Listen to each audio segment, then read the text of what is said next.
ከቀበሌ ተወድሬ አንዲት በገዛው ያቺ ጥርጣሪው ተረፈ ምርቱ እሷ እየበላች ተባዛች። 2 መንታ 3 መውለድ ጀመረች። ተባዙ እነዛ በጎች ከ60 በግ 10 ሺህ ብር ተጠራቀመ። ከዛ ግን እዛ ጋር ያለችው ከፍት 9 ሺህ ብር ሁለቱን ገዛው። 8 ከፍት አለ የወተት ከፍት። ፍቅራቸው ግን እንኳን ለምን ሰራው ለሁሌም ከነሱ ባልለይ ደስ ይለኛል። ለኔ ግማሽ አካሌ ሳይሆን ሙሉ አካላቴ ናቸው። ከአንድ ላም አሁን ላይ በአማካኝ ምን ያህል ሊትር ወተት ያገኛሉ? 1 ሊትር ሰጠች፣ 20 ሊትርም ሰጠች፣ 5 ሊትርም ሰጠች። ንጹህ ነገር ተዘጋጅተሽ መጠበቅ አለብሽ። ከበሉ ይሰጣሉ። ነጭ ሽንኩርት በብዛት እናበላቸዋለን። ነጭ ሽንኩርት ሲበሉ ራስ ወተቱ ነጭ ሽንኩርት ይላል። 30 ሊትር ያላነሰ እናገኛለን በቀን። ልጅ እስኪወለድ የእናቱ ሆድ ሆኖ የእናቱ ልጅ ነው። ከእናቱ ሆድ ከወጣ ግን የሁላችን ነው። ስለዚህ ስራ ላይ ከተሰማራው ለሁሉም ነኝ። እናቷ ኮርማ ያነሳች መስሎኝ ዶክተር ጠራው። እርጉዝ እኮ ናት አለኝ። ከዛ ስትወለድ ሴት ሆነች። ይደንቃል፣ ድንቅ ነሽ አልኳት።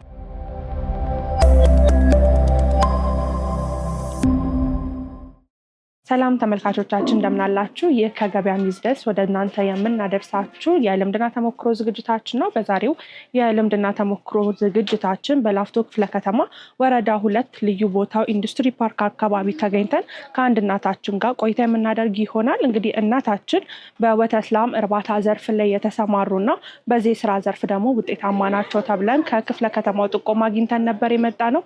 እንግዲህ ከእሳቸው ጋር በሚኖረን ቆይታ ስለ ስራ ውጤታማነት፣ ስለ አጀማመራ እንዲሁም ደግሞ ሌሎች ተጨማሪ መረጃዎችን የምናደርሳችሁ ይሆናል። ዝግጅቱን ወደ እናንተ ያደረስኩ እኔ በአምላክ አበራ ከካሜራማናችን ሃይማኖት አብዱ ጋር አብረናችሁ ቆይታ እናደርጋለን። እስከ ፕሮግራማችን ማብቂያ ድረስ አብራችሁን ቆዩ።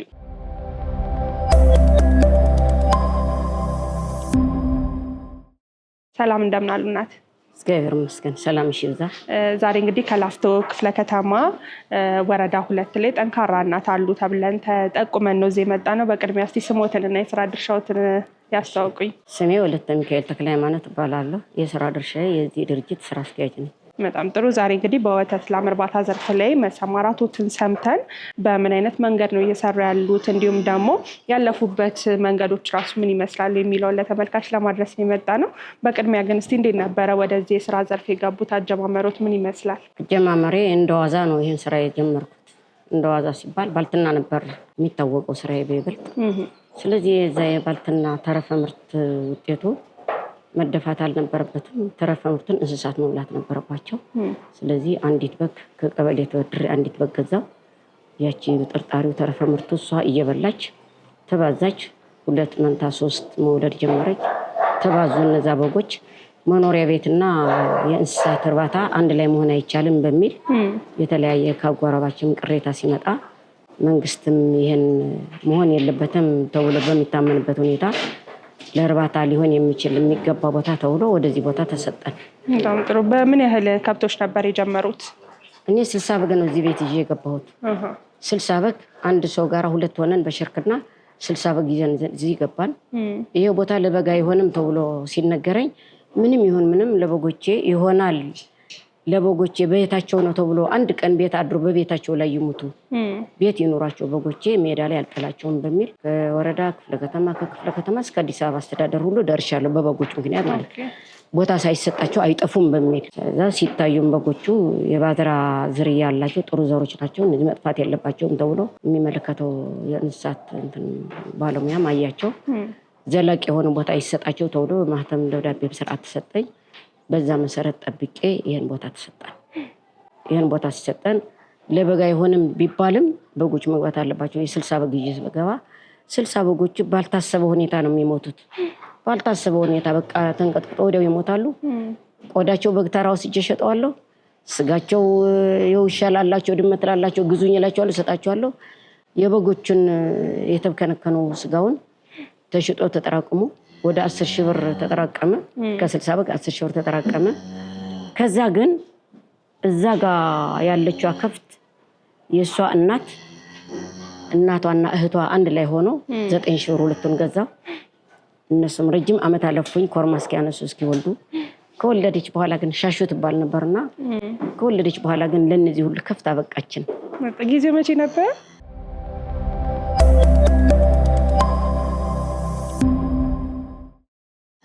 ወደ 7 አመት ይሆናል። በጣም ጥሩ። እንግዲህ ስራው በጣም አድካሚ እንደሆነ ብዙዎች ሲናገሩ እንሰማለን እና የዚህ የስራ ዘርፍ አድካሚነቱን እንዴት ይመለከቱታል እርሱ? ያው እነዚህ ፍቅራቸው ነው የሚገዛሽ እንጂ ውጤታቸው ምን አይነት ለምን ይሄን ስራ ባልሰራው ያሰኛል። ፍቅራቸው ግን እንኳን ለምን ሰራው ለሁሌም ከነሱ ባልለይ ደስ ይለኛል። ለኔ ግማሽ አካሌ ሳይሆን ሙሉ አካላቴ ናቸው። ለአጠቃላይ ለአባሎችም ጭምር ማለት ነው። ፍቅራቸው በጣም ነው የሚገዛን። ቢላ ይዘን ልናርዳቸው እነሱ ግን እንደምታያቸው እየላሱ ነው የሚቀበሉን። ከርቀት ስመጣ ይዘላሉ። በጣም ተነስቶ እንደሰው ነው ተነስቶ የሚነሱ እጅና ፍቅራቸው ከመጠን በላይ ነው። ነገር ግን በዚህ ላይ ሲሆን ድካማቸው ምን ላይ ነው? አንዲት ችላም ለማድረግ 3 አመት ጠብቀሽ ነው። እቺ በተወለደች በ3 አመቷ ነው የወለደችው። ጊደር ነች። ገና አሁን አንዴ ነው የወለደችው። የወለደችው ሞተባት። ልጇም እንኳን እንዳይጠቅመን እሷም ለሐኪም ብዙ ገንዘብ አውጥተን ሄዳነችው። ገና ተወልዳ አድጋ አመት ከ6 ወር በኋላ ነው መጠቃት የሚቻለው። አመት ከ6 ወር በኋላ ከሆነ ተጠቅታ እስክትወልድ ጠብቀን ከወለደች በኋላ ደግሞ ወንድ ትወልዳለች፣ ሴት ትወልዳለች። የወለደች ያድጋ ላይ አያድግም፣ ወተታማ ትሆናለች አይሆንም አትሆንም የሚል ብዙ የሚያሳስቡሽ ጉዳይ አሉ። እነዛ የሚያሳስቡሽ ጉዳይ ግን በምን እየረሳሽ ትቆያለሽ? በፍቅራቸው። ከዛ ደግሞ እንደገና በምን ትክስሻለች? የማታውቂውን ወተት ስትጠጪ እርጎውን፣ ወተቱን፣ ንጹህ ቅቤ፣ ንጹህ ነገር ለህዝቡ ስታከፋፊ ንጹህ ወተት ያጡ ሰዎች ንጹህ ወተት፣ ንጹህ ቅቤ፣ ንጹህ አይብ፣ ንጹህ እርጎ ሲያገኙ ብዙ ደንበኞች አሉን። በእኛ ወተት ተጠቃሚ ሐኪም አለ ወተት መድኃኒት እንዳትወስዱ የተባሉ ከኛ ይወስዳሉ። ህፃናት ልጆች ንጹህ ወተት መጠጣት አለባቸው የሚባሉ ከኛ ይወስዳሉ። አሁን ከነሱ ፍቅር ደግሞ የበለጠ እንደገና ትውልዱ ህፃናት ልጆች ትላልቅ ሰዎች በህክምና የሚኖሩም በእኛ በንጹህ ወተት መድኃኒት ይወስዳሉ። በእኛ በንጹህ ወተት ልጆች ያድጋሉ። ይሄ ደግሞ ከከፍቶቹ ፍቅር ተጨማሪ የትውልዱ ጥሩ ነገር ማየታችን ያረካናል። በጣም ጥሩ። የከብት ዝርያዎቹ ምን ይመስላሉ እዚህ ቤት ውስጥ ያሉት? እዚህ ቤት የሆላንድ፣ የእስራኤል፣ የአሜሪካውያን አሉ። እነዚህ ማነው የጀርሲዎቹም አሉ። ይሄኛው የምንድን ነው? የጀርሲ ናቸው ተብሎም ብዙም ጊዜ የሚባሉ ልዩ ዘር ናቸው። እቺ ልዩ ዘር ናቸው። እዛ ጋም ጫፍ አለ አንድ የነዚህ ወንድም የሆነ ማለት ነው። እነሱ ልዩ ዘር ናቸው። እቺ እስከነች እነዚህ ሁለቱም እስራኤል ማነው ሆላንዶች ናቸው። እዛ ጋር ያለችው እስራኤል ነች። እዚህ ጋር ያለችም አባቷም እስራኤል ነው፣ እናቷም ሆላንድ ነች። ስለዚህ እቺ አሁን ንጹህ እስራኤልና ሆላንድ ነች። በጣም ጥሩ። የትኛው ነው ጥሩ ምርት የሚሰጠው ካሉት ውስጥ? ሞላሽ ነው ጥሩ ምርት የምትሰጠው። ሞላሽ ማለት ሆላንድ ናት? አዎ ሆላንድ ናት። ጥሩ ዘር ነው የምትሰጠው፣ ጥሩ ትሰጣለች። ሰዓቱ ከደረሰ እቃ ማቅረብ ነው። አራቱ ጡቷ ዝም ብሎ ነው የሚወርዱት እና ሰዓት አትሰጥሽም። ወዲያውኑም ሰዓቷን አውቀሽ ተዘጋጅተሽ መጠበቅ አለብሽ። 1 ሊትር ሰጠች፣ 20 ሊትርም ሰጠች፣ 5 ሊትርም ሰጠች፣ ንጹህ ነገር ተዘጋጅተሽ መጠበቅ አለብሽ። እንደ ምግባቸው ነው። ከበሉ ይሰጣሉ። ጥንቃቄ ይፈልጋል። በየሰዓቱ ትንሽ ነገር ያደናቅፋቸዋል። ሰዓት የምግባቸውን ሰዓት ከተላለፈ ብዙ ብትሰጫቸውም ሰዓቱ ካለፈ ወተቱ አይሰጥሽ። ሰዓት ይፈልጋል። ወተት በሰዓቱ ለማግኘት በሰዓቱ መብላት መጠጣት አለበት። የውሃ ሰዓት የምግብ ሰዓታቸው ማለፍ የለበትም። በሰዓት ነው የሚሰሩት። አጠቃላይ አሁን እዚህ ቤት ውስጥ ምን ያህል ከብቶች አሉ?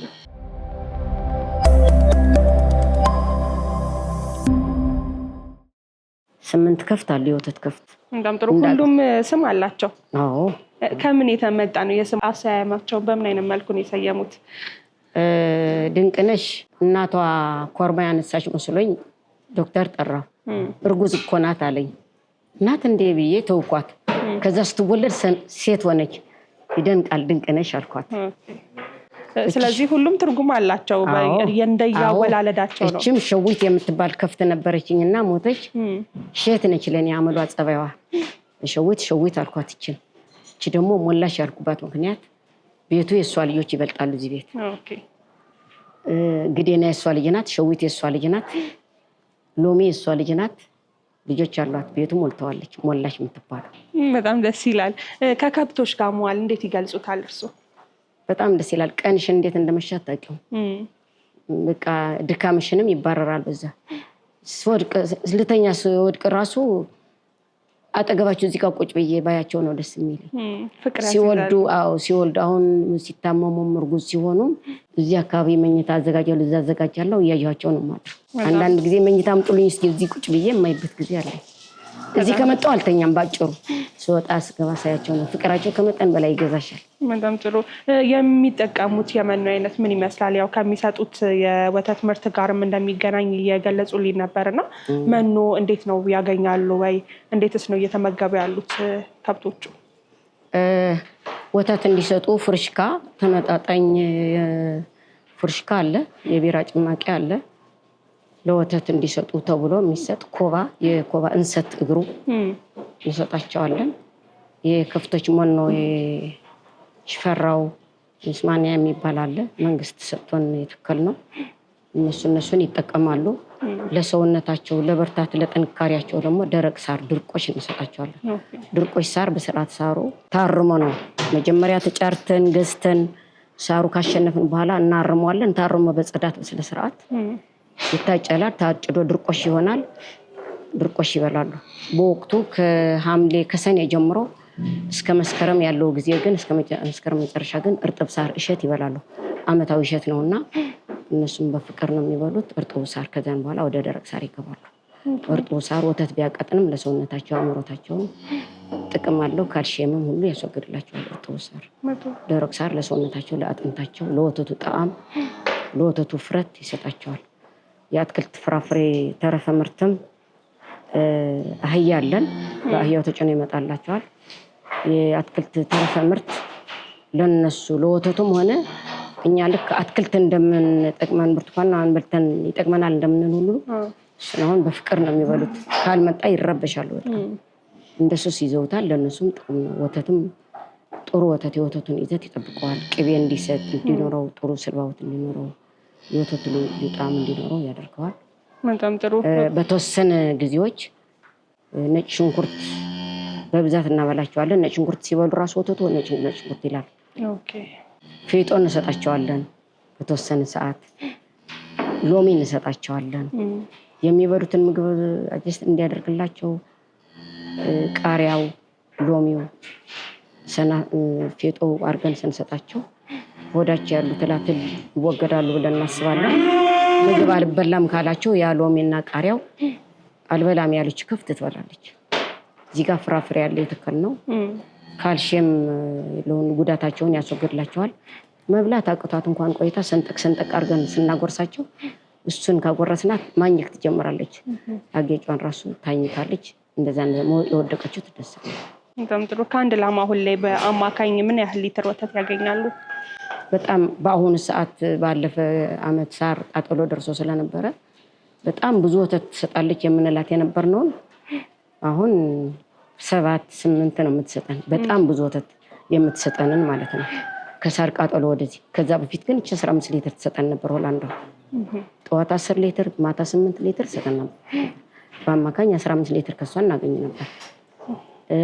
ግዴናም ከ20 ሊትር ያላነሰ ትሰጠን ነበር። ከእሳት ቃጠሎ በኋላ ግን እቺ ወተት የላትም፣ ግዴናም ወተት የላትም። ሁሉም ደነገጡ። ኮርማማ ያነሱም ወተትም አይሰጡም። አለመሞታቸው ብቻ ነው ተጽናንተን የምንኖረው። አሁን ላይ በአማካኝ ከአጠቃላይ የወተት ላም ከሚሰጡት ላይ ምን ያህል ወተት ያገኛሉ ማለት እንችላለን ታዲያ?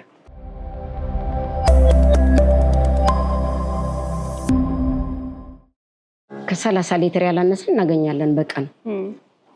ከ30 ሊትር ያላነሰ ወተት ስናገኝ ተመስገን ነው። ማናየበት ከሞትም ተርፈው ከ60 ሊትር ከ50 ሊትር ወርደን ወደ 30 ሊትር መግባታችን አይቆጨንም።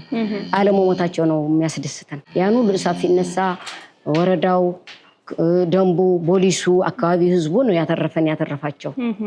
አጠቃላይ የዚህ ወረዳ ስራ አስፈጻሚ ጠቅላላ በክፍለ ከተማ ደረጃ እዚህ 24 ሰዓት ነው እዚህ ቆሙ። የአራት ክፍለ ከተማ እሳት አደጋ ነው መጥቶ ሲያጠፋ ያደረ። ከምሽቱ 1 ሰዓት የጀመረ እስከ ንጋቱ 12 ሰዓት እሳት ሲያጠፋ ነው በ4 መኪና እንደተሰለፈ። ያ አደጋ ከባድ ነበር። ያ ደግሞ ለነዚህ ያስደንግጧቸዋል። ስለዚህ ይህንን ስራ ሲጀምሩ አንድ ችግሩ እሱ የእሳት አደጋው ነበር ማለት እንችላለን። አዎ የችግሩ ይሄን ስራ ከጀመርኩ ትልቁ ችግር እሳት አደጋው ነው። ትልቁ ችግር የሞሞታቸው ምናምን ሌላው የምትጠብቁ ችግር ነው።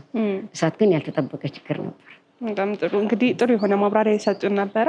እዚህ የስራ ዘርፍ ላይ ብዙዎች መሰማራት ይፈልጋሉ ግን ደግሞ ይፈራሉና ለነሱ የሚሉት ነገር ካለ? እርሶም ጠንካራ እናት ኖት፣ በዚህ ስራ ላይ ተሰማርተው ነው የሚገኙት። ግን ደግሞ ወጣቱ ሴቶች እንደርሱ አይነቱም ደግሞ ጠንካራ እናቶች ወደዚህ ስራ መሰማራት የሚፈልጉ አሉ ግን ደግሞ ይፈራሉና ለነሱ ምን ይላሉ? የሚመክሩት ምክር ካለ? ይሄን መመክረው አንደኛ እዚህ ደረጃ ላይ እንድንደርስ መንግስት በጣም ትልቅ አስተዋጽኦ አድርጎልናል። በርትተን ጠንክረን ወደ አነስተኛ ጥቃቅን ተደራጅተን እንድንሰራ ትልቅ አስተዋጽኦ ነው ያደረገው። በመሃሉ ምን ጎደለው ብሎ በስልጠናም በተለያየ ዘርፍም በምክርም በሁሉም ነገር ከጎናችን አልተለየም። እሳት አደጋው ራሱ ከጎናችን ሆኖ ነው። በአንደኛ ደረጃ መንግስት እንደ ካሁን ቀደም ስራ የሌለን ሰዎች ስራ የሌላቸው ሰዎችን እንደ ከዚህ ቀደሙ ሳይሰላች ሊኮተኩት ይገባል። እንደዚህ ካመጣን በኋላ ደግሞ ድጋፍ እንደተለመደው ድጋፍ ሊያርግልን ይገባል።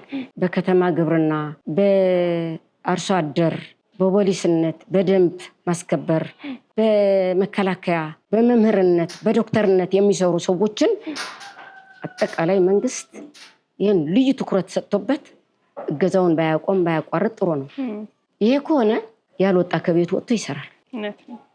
በእነዚህ ጠቀስኳቸው ነገሮች ሁሉ ላይ መንግስት ትኩረት ሊሰጥበት ይገባል። ስራ ላይ ያለን ሰዎችም ደግሞ ከኛ ጀምሮ ከዚህ ማህበር ጀምሮ ጥራት ያለው ወተት፣ ጥራት ያለው ነገር፣ ስጋም ጥራት ያለው፣ ወተትም ጥራት ያለው፣ ቅቤም አይብም ጥራት ያለው ለማቅረብ አርሶ አደሩም ጥራት ያለው ፍራፍሬ መሆን እህል ዘርፍ ለሰው ልጅ የሚታደግ ነውና ጥራት ያለው ነገር ሊያቀርብ ይገባል። ተሳስበን ተጋግዘን ከሰራን ችግር አለ፣ አለመግባባት አለ፣ አለመስማማት አለ፣ ኑሮ ውድነት አለ፣ እንደዚህ ያለ የሚባል ነገር እነዚህ አስበን ያገባኛል እኔም ነኝ የኔም ነው ብለን ካሰብን የኛ ነው። ለምሳሌ ልጅ እስኪወለድ የእናቱ ሆድ ሆኖ የእናቱ ልጅ ነው። ከእናቱ ሆድ ከወጣ ግን የሁላችን ነው። ስለዚህ ስራ ላይ ከተሰማራው ለሁሉም ነን። ስለዚህ አሁን ያልኳቸው ስራዎች ላይ የተሰማራ ሰው ሁሉ የአገር ስለሆነ ህዝቡ ጠቅላላ ተጋግዞ አንተ ምን ችግር አንተ ምን አለ ተብሎ ከተጋገዘን የማይቀረፍ ችግር የማይወገድ ችግር የለም። እንደም ጥሩ። ለስንት ሰው የስራ እድል ፈጥሯል እርሶ በግሎት?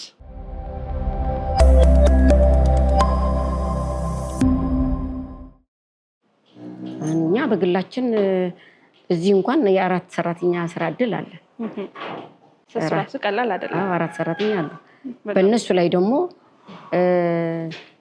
አመታዊ ሳር ሲያጭዱ ሲሰሩ ደግሞ በቀን ሰራተኛ ደግሞ በተለያየ ከ5 ሰራተኛ ያላነሰ በየጊዜው እናውላለን። የገበያ ትስስሩ ምን ይመስላል? እንዴት ነው ወተቶችን ወደ ማህበረሰቡ ተደራሽ የሚያደርጉት? እኔ እስካሁን ድረስ መንግስት ገበያ ከሌላቸው የገበያ ትስስር እናድርግ ይለኛል። ገበያ ችግር የለብኝም። ምክንያቱም ወተቱን የቀመሱ ሰዎች ወተቱን ያዩ ሰዎች አድራሻ መውሰድ ብቻ ነው ከኔ የሚጠበቅባቸው። በቃ ወተቱ ወደ የቤታቸው የሚያከፋፍል ወተት አከፋፋዮችም አሉ፣ ሌላ ሰራተኞች ከነዚህ የተለየ ማለት ነው። አሁን ይሄ ልጅ የምታየው አንዲት ወተት አስተያየት የተለየ አስተያየት ከመጣ ወተቱ ላይ አመጋገቡ ላይ ችግር አለ ማለት ነው። ኃላፊነት አለበት። እሱም ተገን ይባላል። ራሱ የሚበሉትን ነገር ራሱ ተቆጣጥሮ ሲታለው ራሱ ተቆጣጥሮ ወተቱ ለነዛ እንደደረሳቸው ራሱ ተቆጣጥሮ ነው። ችግር ካለ ወተቱ ላይ አንተ ጋር ችግር አለ ተብሎ የሚሰጠውን መመሪያ ያስተገብራል ማለት ነው። ከአራቱ ጡታቸው ሞክሮ ነው 4 ጡታቸው ቸክ አድርጎ አንዷ ጡት ከታመመች ከወተቱ ጋር አይቀላቀለውም። ሊታመም ይችላል። የነዚህን ሁሉ ቸክ የሚከታተለው እሱ ነው። እንደዚህ መሳሰል ነገሮች አሉ። ወተት እስካሁን ድረስ ወሳጅ አጥተን አናውቅም። በጣም ጥሩ። እንግዲህ ጥሩ የሆነ ባዛር ላይ ደግሞ ያው ወረዳው ከክፍለ ከተማ እስከ ወረዳ ከወረዳ እስከ ቀጠና ደግሞ በየወተት የገበያ ትስስር ብሎ ሁሉ ጊዜ እንድናል ኮምበስት እናመርታለን። ኮምበስት እንዴት እናመርት አሰልጥኖናል ወረዳው። ኮምበስት ማምርተን ደግሞ የኮምበስት ገበያ ትስስር ደግሞ በጣም ነው የሚያደርግልን ወረዳው። በጣም ጥሩ የሆነ ማብራሪያ ነበር የሰጡን። ያለፉበትን መንገድ እንዲሁም ደግሞ ስላለው ስለ ወተት ላም እርባታ ዘርፍ ጥሩ የሆነ ማብራሪያ ሰጥተውናል። እንግዲህ ብዙዎችን ያነቃቃል ብለን እናስባለን። ስለሰጡን ማብራሪያ እጅግ አድርገን እናመሰግናለን። በመጨረሻ ግን ማለት የሚፈልጉት ነገር ካለ እድሉን ልስጦትና እዚህ ጋር እናበቃለን።